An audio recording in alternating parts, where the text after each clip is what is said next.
আমরা কয়েক বছর যাবত মেডিকেল অ্যাডমিশন টেস্ট করছি।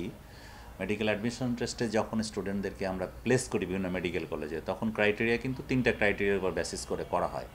একটা হচ্ছে যে পরীক্ষায় প্রাপ্ত নম্বর, মেরিট লিস্ট আমরা বলি, মেরিট লিস্টে সিরিয়াল করা হয় এবং তার পছন্দের ক্রম, যেমন গভর্নমেন্ট মেডিকেল কলেজ 37 মেডিকেল কলেজে দেয়। সিমিলারলি এই জিনিসটা আমরা এখানে ফলো করেছি, একটা স্বচ্ছ এবং একটা সম্পূর্ণ অটোমেশন পদ্ধতিতে, যেখানে আমাদের ম্যানুয়াল কোনো ইনভলভমেন্টই থাকে না। ঠিক আছে, সেটা কীরকম? সেটা হচ্ছে যে এবার যে আমরা পাঠান পরীক্ষা নিলাম, সাধারণত আমরা পরীক্ষার রেজাল্ট তার রোল নম্বর অনুযায়ী অটোমেটিক্যালি পাবলিশ করি, সেটা এবারও করা হয়েছে। এর সাথে একটা যেটা করা হয়েছে, যেই অনলাইন কোম্পানিটা আমাদের রেজাল্ট করে দেন, সেই অনলাইন কোম্পানিকে আমরা রিকোয়েস্ট করে একটা একটা এখন নাম্বারের ভিত্তিতে একটা মেরিট লিস্ট করেছি, যেটা আমরা ডিক্লেয়ার করি না, কিন্তু ওই লিস্ট এবং তার যে পছন্দ, অর্থাৎ সবাই 25টা করে পছন্দে দিয়েছে, এই দুটো ম্যাচ করে যেখানে করেছে, সেখানে যেখানে সুবিধা হয়েছে সেখানে আমরা এটা ওইভাবে আমরা দিয়েছি। আর একটা জিনিস যেটা আমরা করেছি সেটা হলো যে, আপনারা জানেন যে আমাদের সবচেয়ে বেশি ক্যান্ডিডেট পাস করে হচ্ছে মেডিসিন, সার্জারি, গাইনি, অপস এবং পেডিয়াট্রিক্স। যদি আমরা বলি যে ওভারঅল 80%-এর উপরে আমাদের পাস করা ক্যান্ডিডেট কিন্তু এই 4টা সাবজেক্টেরই। ন্যাচারালি ডিমান্ডও বেশি।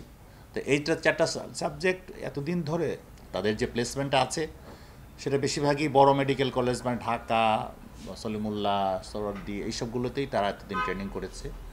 তো ওই সব জায়গা থেকে আমাদেরকে চিঠি দিয়ে জানিয়েছে যে তারা আসলে ট্রেনিংয়ের সংখ্যা অনেক বেড়ে গেছে, এখন তারা আর নতুন ট্রেনিং নিতে তারা ইচ্ছুক না, আর অফিসিয়ালি চিঠি দিয়েই আমাদেরকে জানিয়েছে।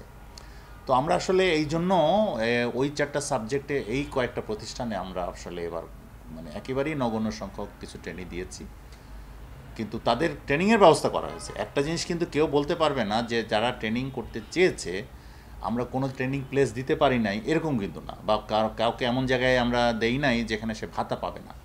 কাজে আমরা দুটো জিনিস এনশিওর করেছি, একটা হচ্ছে তার ট্রেনিংটা যেন কাউন্ট হয় এবং সে যেন সেখানে তার যে সরকার কর্তৃক বরাদ্দকৃত ভাতাটা যেন সে পায়। এটা করতে যে অনেকেই তাদের পছন্দের প্রথম দিককার যে সমস্ত প্রতিষ্ঠান সেগুলোতে হয়তো পায়নি, সেটা স্বাভাবিক। যে কোনো পছন্দের বা ম্যারিটের তালিকাতে সবাইকে আমরা সন্তুষ্ট করতে তো পারবো না, এটা একটু মেনে নিতে হবে। আর দ্বিতীয়ত যেটা বলা যায় যে, আমরা বললাম যে দুটো জিনিসকে উপর আমরা গুরুত্ব দিয়েছি, যে তারা যেখানেই ট্রেনিং করুক, একটু হয়তো তাদের যোগাযোগের জন্য একটু দূরবর্তী হতে পারে, সমস্যা হতে পারে, কিন্তু ট্রেনিংটা যেন ওখানে সুন্দরভাবে ট্রেনিংটা সম্পন্ন করতে পারে, তার যে ব্যবস্থা সেটা যেন আছে, এরকম জায়গায় দিয়েছি। আর দ্বিতীয় যেটা, যে তারা সব জায়গায়, ঢাকা মেডিকেল কলেজে যারা ট্রেনিং করে তারা যে হারে ভাতা পাবে, ওখানে যারা ট্রেনিং করবে বাইরে বা দূরবর্তী জায়গায়, সদর হাসপাতাল সহ একই রকম ভাতা পাবে। কাজে এখানে কোনো বৈষম্যের ব্যাপার নেই। কিছু কিছু যারা অ্যালোকেশন পেয়েছে, কিছু কিছু আমাদের সঙ্গে যোগাযোগ করেছে, তাদের কারণটাও যৌক্তিক। যেমন এরা তো মাত্র ট্রেনিংয়ে ঢুকছে, এর আগে কিন্তু তারা কোনো জায়গা থেকে কোনো ভাতা বা বেতন কোনোটাই পেত না। তো দেখা যাচ্ছে যে হাজব্যান্ড এবং ওয়াইফ দুজন দু জায়গায় পড়েছে, এটাকে আমরা অ্যাডজাস্ট করে দিচ্ছি এখন। কিভাবে? কিন্তু কোনোভাবেই তারা যেন ঢাকাতে বা এরকমভাবে দিচ্ছি তা কিন্তু না, হয়তো দুজনের জায়গায় একসঙ্গে এক আলাপ আলোচনার মাধ্যমে একসঙ্গে করে দিচ্ছি, শুধু এই অ্যাডজাস্টমেন্টটা করা হচ্ছে। আর প্রক্রিয়াগত কিছু যদি থাকে, ভুল থাকে, তাহলে সেটাও আমরা সংশোধন করে দিচ্ছি আর কি।